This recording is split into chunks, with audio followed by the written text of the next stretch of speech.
안녕하십니까. 신의균의 군사TV 디펜스 브리핑입니다. 오늘도 역시 아주 중요한 군사 안보, 국방, 무기 관련 소식 간추려서 브리핑 해드릴 텐데요. 중국이 깜짝 놀랄 일이 미 육군에서 또 미 해병대에서 벌어지고 있습니다.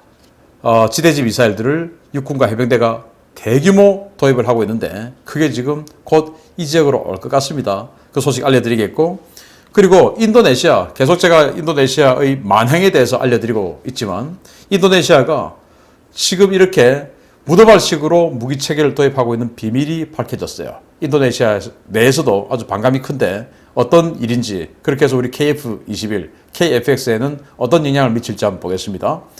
소식 전해드립니다.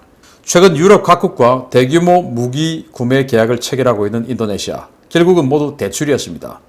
인도네시아 정부가 공중급유기 도입을 위한 외채 발행을 승인했다는 소식입니다. 프랑스로부터 36대의 라팔 전투기, 이탈리아로부터 6척의 프린급 호위함, 그리고 2척의 마에스트랄급 중고 호위함 등을 도입하는 인도네시아가 이번에는 공중급유기 2대 도입을 위한 7억 달러 규모의 외채를 발행하기로 했다고 제인스가 현지 시각 21일 보도했습니다. 인도네시아가 도입하려는 공중급유기는 에어버스의 A330 MRTT, 보잉의 KC-46A, 러시아 일류신 78 등 3개 기종이 후보인데요. 현재로서는 최근 방위 산업 협력을 공표한 프랑스의 A330이 가장 유력한 것으로 알려졌습니다. 문제는 이 공중급유기 도입 사업 예산이 전액 빚으로 만들어진다는 것인데요. 인도네시아 국방부는 최근 주요 무기 도입 사업을 닥치는 대로 추진하면서 정부의 외채 발행 요구를 남발하고 있는 것으로 전해졌습니다. 제인스는 인도네시아는 국방부와 국가개발계획부의 협의에 따라 총 31개의 무기 도입 사업에서 외채를 발행해서 예산을 조달하기로 결정했다라며 일부 도입 사업은 외채 발행이 거부됐다라고 전했습니다. 인도네시아 국방부는 국가적으로 예산이 쪼달리는 상황에서 외채를 발행해 대대적인 무기 도입 사업을 추진하고 있는데요. 인도네시아 국가개발계획부와 재무부는 국방부가 요청한 외채 발행 요청 56건을 거부하며 국방부의 빚잔치에 제동을 걸고 있지만 인도네시아 국방부의 폭주는 당분간 계속될 것으로 보입니다. 인도네시아가 또 공중급유기 2대 도입을 한다고 하는데 여기에 미국의 KC-46 보잉이죠. 그리고 에어버스의 A330 MRTT, 그리고 러시아 일류신 이렇게 한다는데 아마 A330이 되겠죠. 이거는 프랑스와 인도네시아의 최근의 아주 긴밀한 밀착 관계, 이걸 떠나서 그냥 A330이 제일 낫습니다. 그래서 우리 한국 공군도 A330 MRTT, 시그너스 그거 도입했죠. 그런데 문제는 이거 전부 다 빚내서 한다는 겁니다. 바로 그냥 이 프랑스 은행으로부터 빚을 내서 라팔 도입하기도 하고 이러는데 외채 발행 또 7억 달러 승인 요청을 했고 의회에서 이제 승인했다는 겁니다. 그런데 정말 놀랍게도 인도네시아 국방부가 최근에 정부에 우리 이런 무기 도입해야 되겠으니까 또 외채 발행해 주세요 라고 한 게 무려 87건, 87건이다 이겁니다. 근데 그 중에서 31건만 가결이 되고 나머지 56건은 그냥 부결이 됐다 이겁니다. 그래서 56건의 어떤 그 다른 무기 체계 도입 사업은 외채 발행 거부가 됐기 때문에 도입을 못하는 것이죠. 그래서 31건만 도입을 하게끔 되는데 그것도 외채 발행, 즉 빚내서, 차관 내서 이제 한다는 건데 도대체 왜 이러는지 모르겠습니다.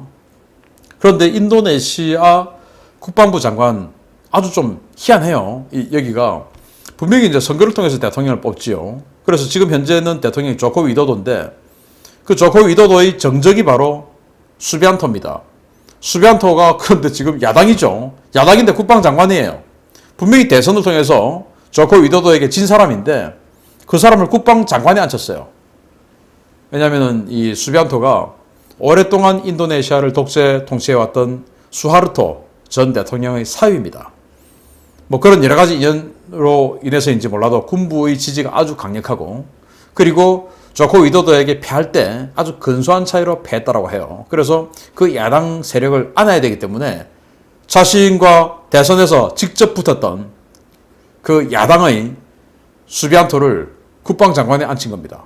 그러니까 지금 수비안토는 정부의 그 인사이기는 하지만 그렇지만은 여당 인사는 아니기 때문에 또 조코 위도도의 부하는 아니기 때문에 같은 또 당파는 아니기 때문에 그냥 자기 하고 싶은 대로 하는 거예요.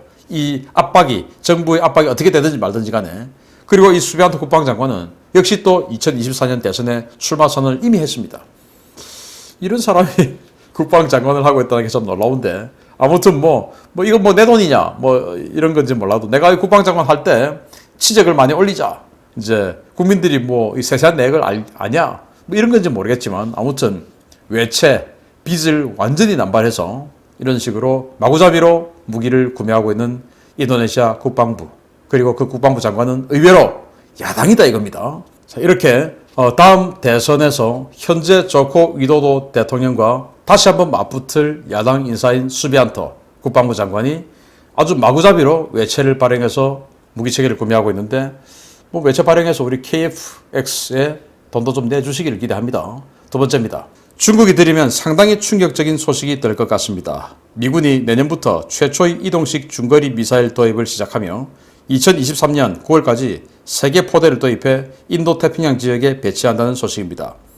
미 육군이 내년 예산부터 사거리 2000km급 중거리 지대지 미사일 도입을 시작할 계획이며 무려 3개 포대가 동시에 전력화 작업에 들어가 2023년 9월까지 배치될 것이라고 디펜스 뉴스가 현지 시각 22일 보도했습니다.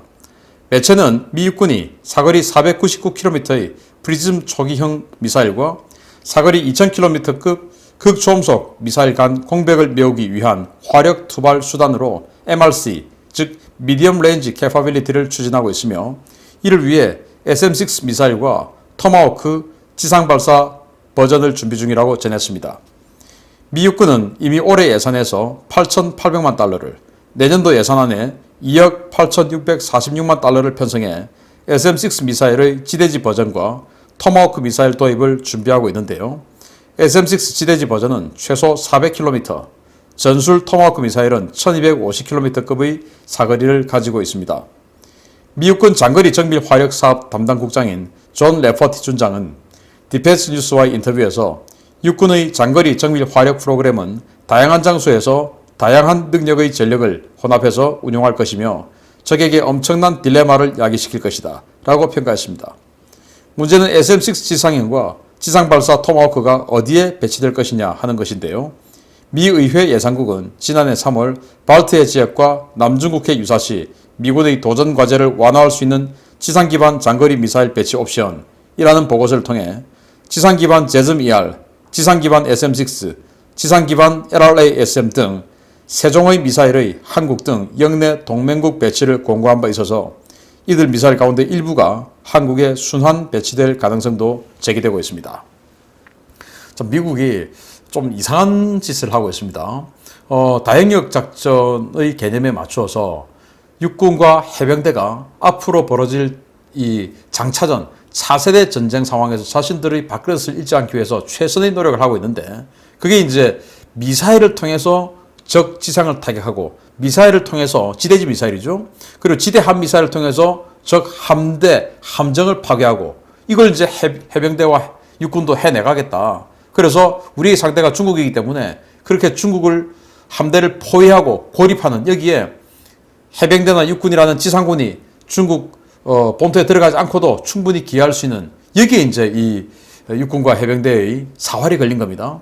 그런데 이제 하이마스에 들어가는 그 로켓을 개량해서 프리즘 미사일, 에이테킴스의 축소형이죠. 그걸 지금 110발을 예산 승인해서 지금 도입하고 있는데 육군이 그런데 그거 도입하고 있는 것과 별개로 지금 23년 9월에 2000km 사거리의 극초음속 미사일, 웨이브 글라이딩 하는 극초음속 미사일 지금 들어가는 겁니다. 이제 도입에 들어가죠. 그런데 그러면은 지금부터 지금 현재 지금 진행형으로 프리즘 미사일 사거리 499km짜리 110발 지금 도입하고 있는 중이고 그러면 곧 도입 끝나겠죠.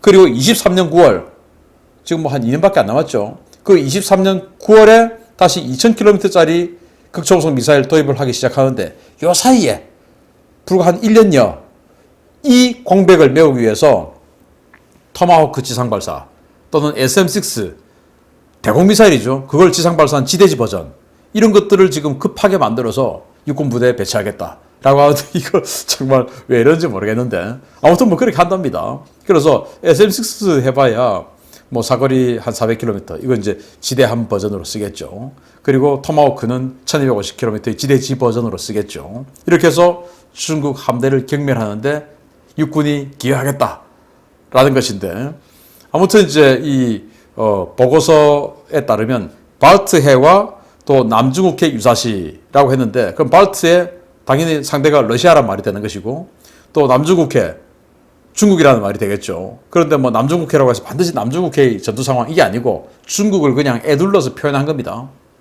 그래서 이 보고서에 보면 한국, 일본 등 영내 동맹 국가의 배치라고 권고를 했거든요. 그래서 한국과 일본이 가장 유력한데 뭐 일본이야 뭐 오키나와 제도 이런 데 배치를 하겠지만 한국 같은 경우에 미 육군이 지금 뭐 군산기지나 오산기지 아니면 평택기지에 순환 배치를 한다면 사실은 베이징이나 이런 곳이 가장 두려워하는 곳이 한국이 되겠죠. 그래서 작년에 왕이 중국 외교부장이 한국에 미국의 지대지 미사일을 배치하는 걸 단호히 반대한다.